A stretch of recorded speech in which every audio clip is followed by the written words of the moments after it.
Halo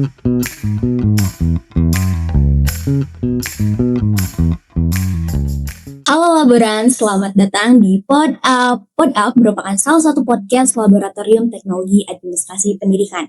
Nah, saya Azmi selaku host yang akan membantu podcast kita pada kali ini. Oke, podcast kita kali ini akan mengangkat tema mengenal LTAP lebih dekat, peran dan cerita asisten laboratorium. Nah, sebelum itu, kita akan berkenalan terlebih dahulu dengan narasumber kita kali ini. Halo Kak Rapi, bagaimana nih Kak kabarnya kali ini? Halo Asmi, alhamdulillah saya kabar baik dan sehat walafiat. Nah, sebelumnya perkenalkan pemirsa, para teman-teman laboratorium, nama saya Muhammad Raffi Hadiatma Rizky. Saya merupakan mahasiswa aktif program studi Strata 1 Administrasi Pendidikan tahun akademik 2023. Peran saya di sini adalah sebagai koordinator asisten laboratorium.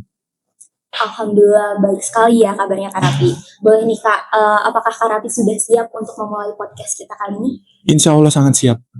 Oke, mungkin yang pertama terkait dengan, boleh dong Kak, dijelaskan kepada teman-teman laboran secara singkat apa sih LTAP itu, terus fungsi dan perannya di lingkup Fakultas Ilmu Administrasi. Baik, buat teman-teman LTAP atau para pemirsa, LTAP ini memang disusun berdasarkan peraturan resmi dari peraturan rektor. Nah, peraturan rektor ini teman-teman bisa mencari di sumber website terpercaya, peraturan rektor nomor 17 tahun 2022. Nah, yang dimana dalam peraturan tersebut dilampirkan bahwa laboratorium terlampir di bab 3 pasal 5, yang dimana Fakultas Ilmu Administrasi terdiri dari susunan organisasi yang dimulai dari dekan. Lalu diturunkan hingga laboratorium itu ada di subpoin E, yang dimana laboratorium ini secara garis besar merupakan unit kerja profesional di bawah naungan Fakultas Ilmu Administrasi. Nah, untuk fungsinya, kami ini memberikan pelayanan secara prima dan menyeluruh terhadap seluruh sivitas akademik, khususnya di lingkup Fakultas Ilmu Administrasi dan Universitas Brawijaya. Nah, di samping itu, kami juga memberikan pelayanan kepada para peneliti, para pemerintah daerah, ataupun pihak-pihak stakeholder terkait yang mempunyai concern khusus terhadap pendidikan. Begitu. Wow, sangat insight sekali ya dan terstruktur sekali terkait laboratorium kali ini. Oke nih Kak, Kak Rapi kan sudah menjabat sebagai koordinator lab ya Kak. Nah boleh nih Kak dijelasin kepada teman-teman terkait dengan pengalaman dan juga tantangan Kak Rapi selama menjabat menjadi koordinator lab. Baik, pertama-tama di sini saya akan menjelaskan berdasarkan pengalaman saya. Karena seorang pemimpin itu dibentuk berdasarkan pengalaman, bukan hanya teori belaka. Nah, jadi awal mula saya bergabung di LTAP ini mulai dari bulan September tahun 2024. Ya tepatnya 1 tahun lebih lah dari tahun sekarang. Nah, yang dimana saat saya bergabung, saya tergabung di posisi Divisi Social Community and Teaching Affairs. Dulu hanya sebagai staff. Namun karena saya percaya bahwa proses itu dimulai dari itikat-itikat yang baik, maka saya menuntaskan semua tugas yang diberikan kepala lab secara sepenuh hati dan juga sungguh-sungguh. Nah, atas dari pengalaman saya, terhitung September hingga sekarang ini, pada bulan Mei 2025, saya dipercaya sama Bapak Igede Eko Putra Sri Sentanu untuk menjadi koordinator asisten laboratorium. Nah, yang dimana koordinator di sini perannya bisa dikatakan juga sebagai pemimpin. Nah, pemimpin tidak hanya sebatas berkuasa lalu selesai. Akan tetapi saya belajar dari filosofi yang dikemukakan oleh Bapak Kasman Singodimejo, yang dimana beliau merujuk kepada Agus Salim, bahwa definisi pemimpin itu adalah leiden is listen.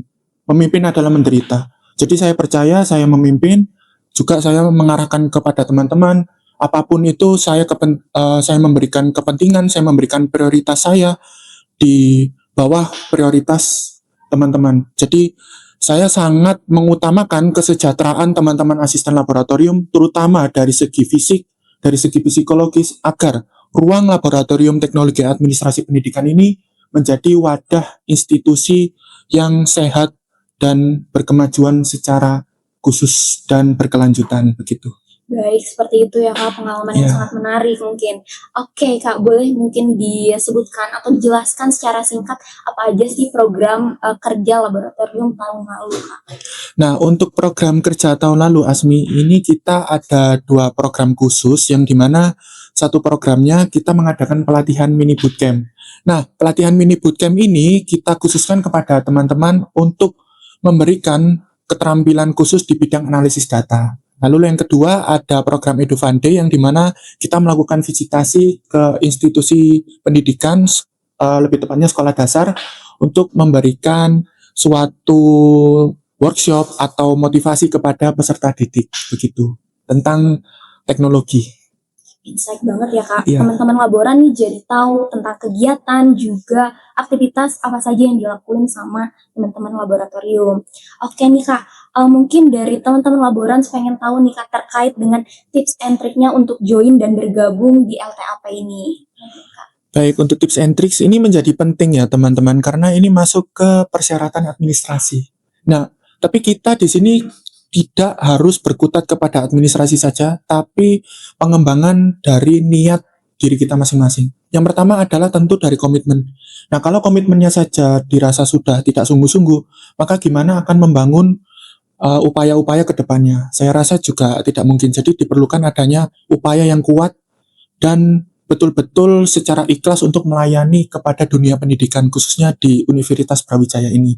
Lalu yang kedua, tanggung jawab terhadap kuliah. Itu juga sangat penting, yang dimana ketika program kerja di lab ini berjalan, maka tanggung jawab kuliah harus menjadi prioritas primer. Saya tidak mau dan tidak akan membiarkan teman-teman yang bergabung di sini menjadi lalai terhadap tanggung jawab perkuliahannya. Itu juga menjadi suatu penempatan tanggung jawab kesalahan yang fatal menurut saya. Begitu sih.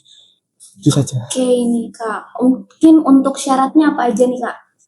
Untuk syarat tentunya ada dokumen administrasi berupa kurikulum vitae, terus ada surat profesionalitas akuntabilitas kinerja, lalu ada juga surat-surat berkas lainnya seperti transkrip nilai, dan juga kalau misal teman-teman mempunyai keterampilan khusus nih, nah itu boleh juga dilampirkan untuk menambah poin di penilaian wawancara perekrutan untuk asisten laboratorium di periode berikutnya begitu.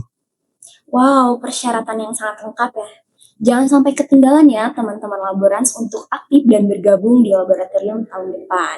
Nah, satu lagi nih Kak, mungkin sebelum kita menutup acara kita kali ini, boleh dong Kak memberikan closing statement untuk teman-teman laborans di luar sana yang sedang menonton. Oke, untuk closing statement dari saya sebenarnya cukup sederhana.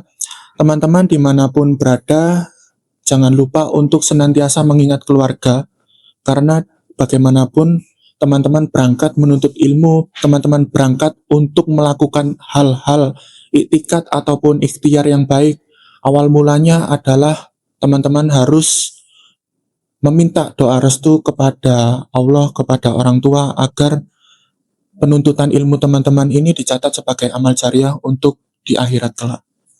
Baik, pengalaman yang cukup menarik ya Kak. Terima kasih Kak sudah menyempatkan hadir dan bergabung di podcast kita kali ini. Mungkin teman-teman jadi tahu nih terkait dengan tips and trick, pengalaman, dan juga aktivitas apa saja yang dilakukan selama menjadi asisten laboratorium. Oke, mungkin cukup sekian dari saya. Saya Azmi, pamit undur diri dan sampai jumpa di episode selanjutnya. Bye.